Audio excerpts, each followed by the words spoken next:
Halo guys, di sini ada saya Hani Fitriananda dari kelas C Pendidikan Ekonomi. Dan di sini ada teman saya Dewi Rizky Mariam dari kelas C juga. Oke, di sini ada foto kita berdua. Jangan bosan-bosan ya.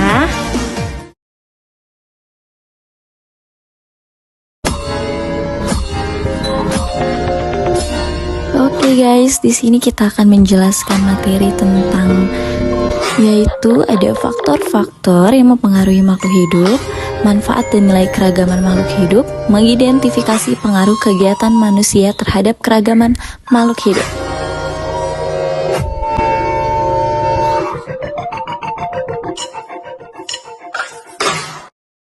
Apa itu ekosistem? Ekosistem adalah suatu sistem yang terbentuk dari interaksi makhluk hidup dan lingkungannya.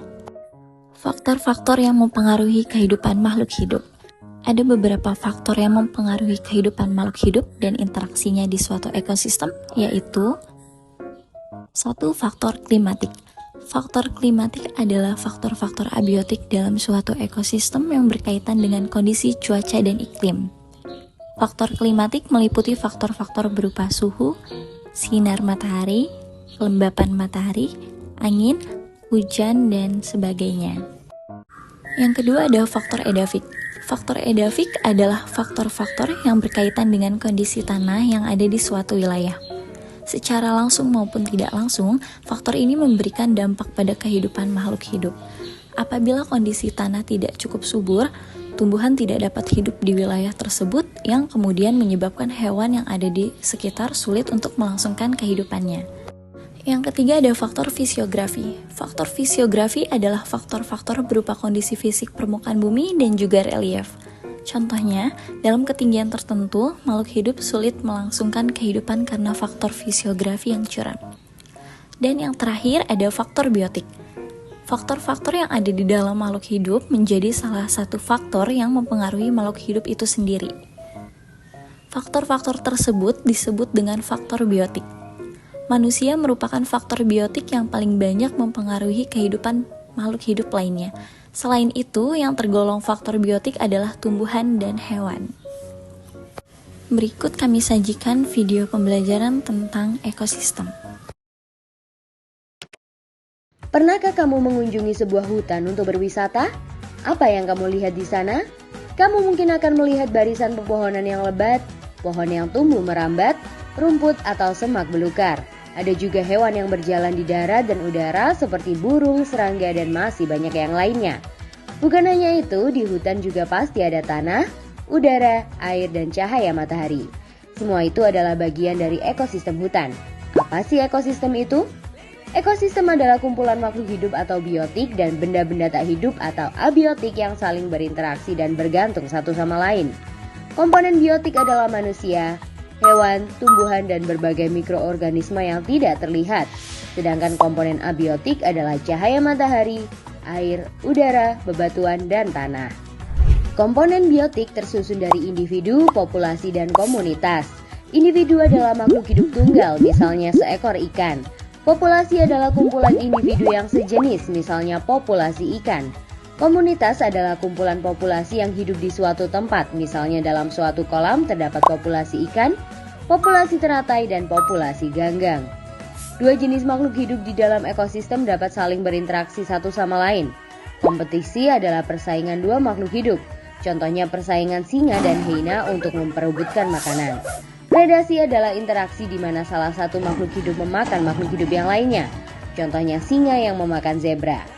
Simbiosis mutualisme adalah interaksi yang saling menguntungkan, contohnya interaksi bunga dan lebah. Bunga untung karena dibantu penyerbukannya, sedangkan lebah untung karena mendapatkan madu dari bunga. Simbiosis parasitisme adalah interaksi yang merugikan salah satu pihak, sedangkan yang lainnya diuntungkan. Contohnya interaksi benalu dan pohon mangga. Benalu untung karena mendapatkan makanan dari pohon, sebaliknya pohon mangga rugi karena makanan diambil benalu. Simbiosis komensalisme adalah interaksi yang menguntungkan satu pihak, sedangkan pihak lain tidak diuntungkan ataupun dirugikan. Contohnya interaksi anggrek dan pohon. Anggrek untung karena mendapatkan posisi baik dengan menumpang tumbuh di kulit pohon, sedangkan pohon tidak rugi ataupun untung. Interaksi makan dan dimakan antar makhluk hidup akan membentuk rantai makanan. Kakak kasih contoh satu rantai makanan berikut ya. Rumput adalah produsen karena dapat membuat makanannya sendiri melalui fotosintesis. Rumput dimakan oleh belalang. Belalang adalah konsumen satu atau primer. Belalang dimakan oleh katak. Katak adalah konsumen dua atau sekunder. Katak dimakan oleh ular. Ular adalah konsumen tiga atau tersier. Ular dimakan oleh elang. Elang adalah konsumen puncak karena tidak dimakan lagi oleh hewan lain. Terakhir, sisa tumbuhan dan hewan yang mati akan diuraikan oleh pengurai atau dekomposer seperti bakteri, cacing, atau jamur. Konsumen pada rantai makanan adalah hewan herbivora, karnivora, atau omnivora. Herbivora suka makan tumbuhan, contohnya belalang dan kuda. Karnivora suka makan daging, contohnya katak dan elang. Sedangkan omnivora suka makan tumbuhan sekaligus daging, contohnya ayam dan monyet. Ekosistem bukan hanya hutan loh, ekosistem banyak sekali jenisnya. Ekosistem alami terbentuk secara alami tanpa campur tangan manusia, contohnya hutan, sungai, dan laut. Ekosistem buatan sengaja dibuat oleh manusia, contohnya kolam dan sawah. Ekosistem juga dikelompokkan menjadi ekosistem darat dan ekosistem air. Ekosistem darat ada banyak contohnya. 1. Ekosistem hutan hujan tropis yang memiliki curah hujan tinggi dan lembab. Jenis hewan dan tumbuhan di hutan ini sangat beragam. 2. Ekosistem sabana, yaitu rumput yang diselingi dengan pohon palem.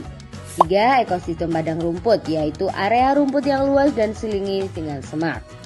4. Ekosistem gurun atau padang pasir yang kering dan panas. 5. Ekosistem taiga yang biasanya tersusun dari satu jenis tumbuhan seperti cemar atau pinus. 6. Ekosistem tundra yang... Lanjut, ada pembahasan yang kedua yaitu manfaat keanekaragaman makhluk hidup. Tahukah kamu kalau Indonesia merupakan negara yang memiliki keanekaragaman makhluk hidup yang sangat tinggi? Oleh karena itu, Indonesia dijuluki sebagai negara mega biodiversity loh. Tentunya, keanekaragaman ini memiliki banyak manfaat bagi kehidupan manusia serta menjadi tanggung jawab bagi kita untuk bisa menjaga dan melestarikannya. Kira-kira apa saja ya manfaatnya? Lalu, apa sih upaya yang bisa kita lakukan untuk melestarikan keanekaragaman makhluk hidup tersebut? Yuk Scott, simak artikelnya di bawah ini ya. 1. Ada sumber kehidupan. Manfaat yang pertama adalah sebagai sumber kehidupan manusia. Hal ini meliputi kebutuhan sandang, pangan, papan, hingga obat-obatan. Coba kamu bayangkan deh, jika kita hidup di daerah yang gersang, tak ada air, tumbuhan, maupun hewan yang dapat kita makan. Kita juga tidak bisa tinggal di rumah yang nyaman seperti sekarang, karena tidak tersedianya bahan baku bangunan. Obat-obatan juga sulit kita dapatkan. Nggak kebayang deh. Oleh karena itu, kita harus banyak bersyukur nih, karena kita tinggal di tempat dengan sumber daya alam yang beraneka ragam. 2. Ada sumber ekonomi. Sektor industri merupakan salah satu sektor pendukung berkembangnya perekonomian negara. Tentunya, sektor industri ini tidak akan bisa berjalan tanpa adanya bahan baku. Misalnya, tanpa adanya hewan yang dapat menghasilkan susu, telur, atau daging, maka industri makanan maupun minuman tidak akan bisa berjalan. Ternyata tumbuhan dan hewan sangat besar kontribusinya dalam kehidupan kita loh. 3. Ada membantu menjaga keseimbangan ekosistem. Apa yang terjadi jika di dalam sebuah ekosistem sawah, populasi burung pemakan hama mengalami kepunahan? Hal yang sudah pasti terjadi adalah populasi hama akan meningkat secara besar-besaran. Akibatnya, kualitas hasil produksi padi menjadi berkurang. Oleh karena itu, keanekaragaman makhluk hidup berfungsi untuk membantu dalam menyeimbangkan ekosistem. Berikut kami sajikan kembali video pembelajaran tentang manfaat keanekaragaman makhluk hidup. Sedih sekali ya rasanya melihat fenomena sekarang ini. Banyak sekali manusia yang tega mengeksploitasi flora dan fauna yang dilindungi. Oleh karena itu, usaha pelestarian sumber daya alam hayati perlu kita lakukan karena merupakan tanggung jawab bersama. Indonesia saat ini memiliki 30 taman nasional dan ratusan cagar alam. Upaya tersebut sebagai wujud pelestarian secara in situ, di mana pelestarian keanekaragaman hayati yang dilakukan di tempat hidup aslinya. Sedangkan pelestarian ex situ dilakukan dengan cara dikeluarkan dari habitatnya dan dipelihara di tempat lain. Indonesia memiliki kebun raya, kebun binatang, dan masih banyak lagi sebagai upaya pelestarian secara ex situ. Lalu, mengapa sih kita perlu melakukan kelestarian sumber daya alam hayati? Sebagai manusia, sudah seharusnya kita bersyukur kepada Tuhan karena adanya sumber daya alam hayati, bumi Nusantara kita memperoleh sejuta manfaat yang luar biasa loh. Coba kamu pikirkan deh, pada zaman dahulu ketika ilmu kedokteran belum seprofesional sekarang, orang-orang zaman dahulu bergantung pada tanaman obat-obatan. Misalnya, madu lebah yang dari dulu hingga sekarang dipercayai mampu meningkatkan daya tahan tubuh. Oh iya, kamu pasti sering kan menemukan produk skincare dengan ekstrak aloe vera atau ekstrak bengkuang, lidah buaya, minyak kelapa. Beberapa yang sudah kusebutkan itulah merupakan manfaat sumber daya alam hayati sebagai sumber kosmetik loh. Sebagian besar rumah di Indonesia menggunakan kayu, terutama rumah adat. Di Pulau Timur, alang-alang dimanfaatkan untuk membuat atap rumah. Manfaat itu mereka rasakan sebagai sumber papan dari keanekaragaman hayati. Selanjutnya, keanekaragaman sebagai sumber pangan. Siapa yang tahu sih makanan pokok sebagian penduduk Indonesia? Yaps, benar, tentu saja nasi ya. Nasi berasal dari beras yang diperoleh dari tanaman padi. Namun di sebagian wilayah seperti Papua dan Irian Jaya, makanan pokok mereka bukan nasi, melainkan sagu, ubi, dan jagung talas. Dan sesuatu yang mengandung karbohidrat sebagai sumber tenaga. Nah, itu tadi tentang penyebaran pelestarian dan manfaat keanekaragaman hayati yang perlu kita ketahui. Tetap semangat ya belajarnya. Dan pembahasan yang terakhir yaitu mengidentifikasi pengaruh kegiatan manusia terhadap keragaman makhluk hidup. Manusia selalu berinteraksi dengan lingkungannya untuk melangsungkan kehidupan. Manusia mencukupi kebutuhannya dengan memanfaatkan sumber daya alam. Pemanfaatan sumber daya alam yang kurang bijaksana dapat mengganggu keseimbangan lingkungan. Perubahan lingkungan yang berlangsung secara terus-menerus menyebabkan kerusakan yang semakin besar. Kegiatan manusia yang mengakibatkan perubahan lingkungan antara lain penebangan hutan, pembuangan limbah secara sembarangan, penerapan intensifikasi pertanian. Penebangan hutan yang liar menyebabkan hutan gundul sehingga mengurangi fungsi hutan sebagai penahan air. Akibatnya, daya dukung hutan menjadi berkurang. Selain itu, pengundalan hutan dapat mengakibatkan terjadinya banjir dan erosi. Akibat lainnya, munculnya harimau dan babi hutan serta hewan lainnya di tengah pemukiman manusia, karena semakin sempitnya habitat hewan tersebut. Pembuangan limbah secara terus-menerus baik industri maupun rumah tangga maupun limbah pertanian dapat mengakibatkan pencemaran lingkungan.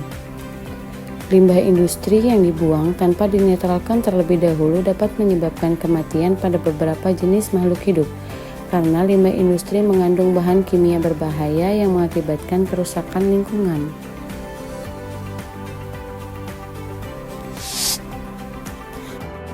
Penerapan intensifikasi pertanian dengan cara pasca usaha tani di satu sisi meningkatkan produksi, di satu sisi lain bersifat merugikan, misalnya penggunaan pupuk dan pestisida dapat menyebabkan pencemaran. Contoh lainnya penerapan pemilihan bibit unggul sehingga satu kawasan lahan hanya ditanami satu jenis tumbuhan yang disebut sistem pertanian monokultur. Sistem ini dapat mengurangi keanekaragaman sehingga keseimbangan ekosistem akan terganggu. Dampak lain dari penerapan ini adalah terjadinya ledakan hama. Lingkungan juga dapat terjadi karena faktor alami, seperti terjadinya bencana alam. Berbagai bencana alam seperti gunung meletus, gempa bumi, dan tsunami dapat mengakibatkan keseimbangan ekosistem akan terganggu. Vulkanik dapat menyebabkan pernafasan terganggu dan material lahar yang dapat menyebabkan pendangkalan sungai sehingga ketika hujan turun menimbulkan banjir. Lava panas yang meleleh akan merusak dan mematikan apa saja yang dilaluinya. Lava panas juga akan menyebabkan pemukiman warga menjadi rusak. Setelah dingin, akan membeku menjadi batuan yang keras yang dapat menghambat pertumbuhan tanaman.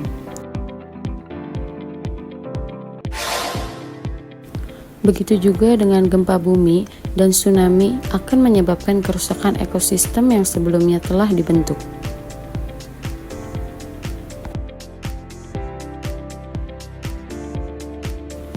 Pada akhirnya, sewajarnya manusia berusaha menjaga kelestarian lingkungan ekosistem sebagai wujud rasa syukur kita kepada Tuhan Sang Pencipta.